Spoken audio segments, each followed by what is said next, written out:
old Tye Dillinger got the all call up as the perfect 10, someone we How know long was fairly he in well. developmental? 10 years? I think so. I mean, well, actually, I wrote this down in my notes because I was there the day he got hired. WWE was doing these. They did them for, gosh, I want to say a year or so, but I think they only had maybe 8 of them. And what they were doing is they were doing these not open tryouts. You had to apply for them. I was already in OVW at the time. Okay. So this was 2000. This might have been 2005, 2006. I was in OVW for roughly 6 months. And I remember they had these tryouts in major cities. I think like the one I applied to was for the New York area. So long story short, they would pick 9 people from the applications and you would try out. What you did, we had no fucking idea. This was before this was actually before Deep South was opening. Holy shit. So they wanted to put people down there. That I remember. Or maybe that wasn't it. Anyway, who cares? So I apply, and I remember Dreamer called me, and he's like, "Hey, like, you're working really hard. Which tryout do you want to go to?"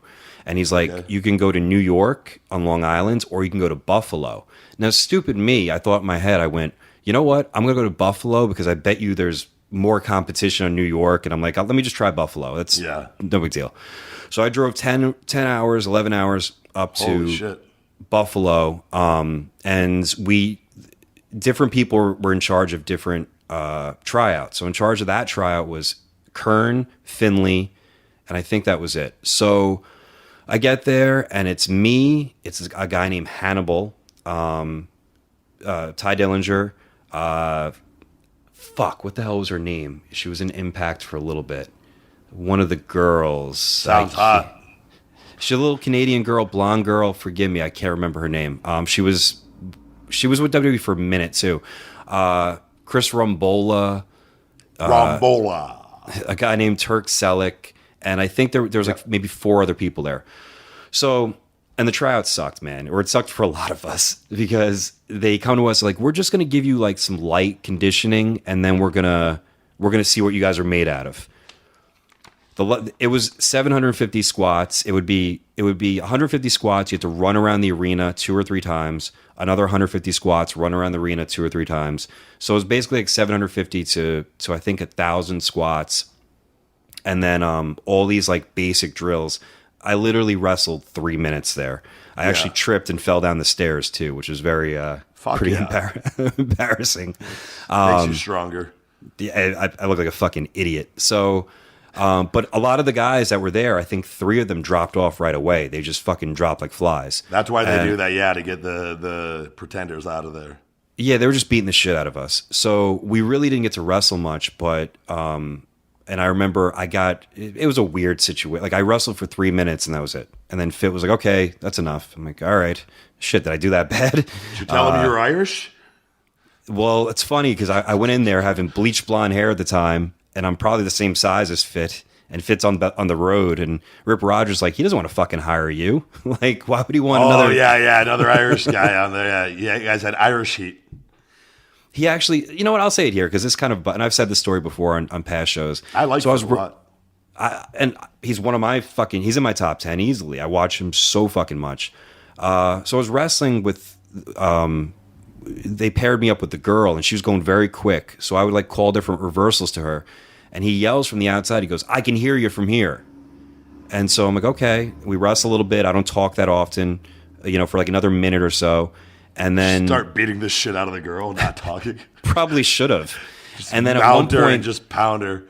At one point, I have a wrist lock on her. That sounded bad. And I think, I just said like, okay, like, something like go behind, give me a schoolboy. Or because she was frozen. And then Fit goes, "Did you hear me, son? I said I could hear you. What are you going to do when all these fans can listen to you?" And now looking back, do what John Cena does. I'm looking back, I'm like, that was bullshit. That was, I don't care, whatever, I get it. And that was it. That's all I did at the tryout was squat. That's the only time I got to wrestle. Makes sense. Spears went in there, wrestled. Guys did good. Guys did okay. And Fit liked him, and he was hired. So, he was down in development. They hired Rumbola too because he did the squats the best. Fucking psychopath. Jesus, that turned out well.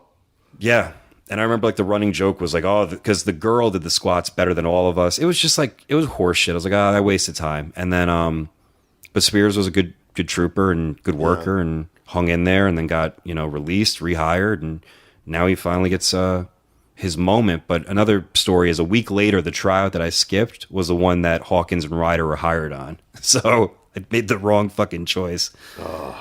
I'm curious to see. I have a feeling because he had a brief run in WWE before, and I think he lost his debut match in WWE before. It was the ECW stuff, wasn't it?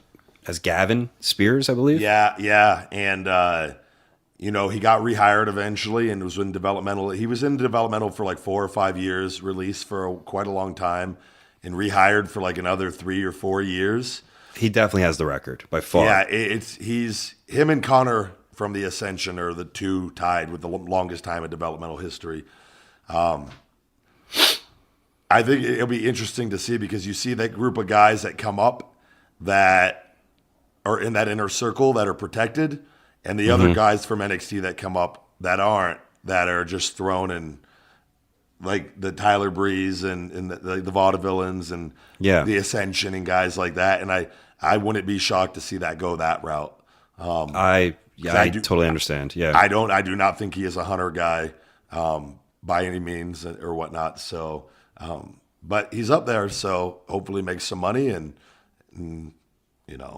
I don't know what else, but ride the wave. Yeah, might as well. Yeah, you never know. But if you're not in that inner circle, what you do doesn't matter. So, but fans like to chant 10. Yeah.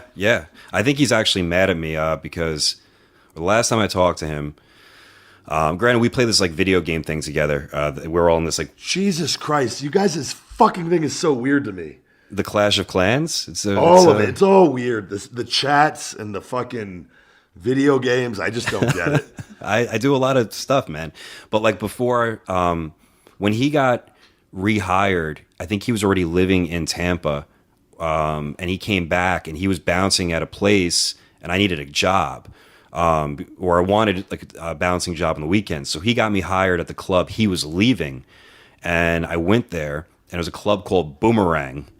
And it was not the nicest place. I was like, fuck, I don't know how he worked here. It was like, it was literally from the movie Boomerang. It was a very African-American club, but like from like the 90s kind of, where like everyone had like very flashy clothes and like big suits and it was, I only worked there one night, and I think he got mad that I didn't, I just kind of made him look stupid by him getting me hired, and I never went back there after the second night because wasn't good for you.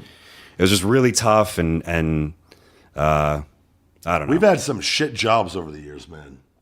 Oh, sure.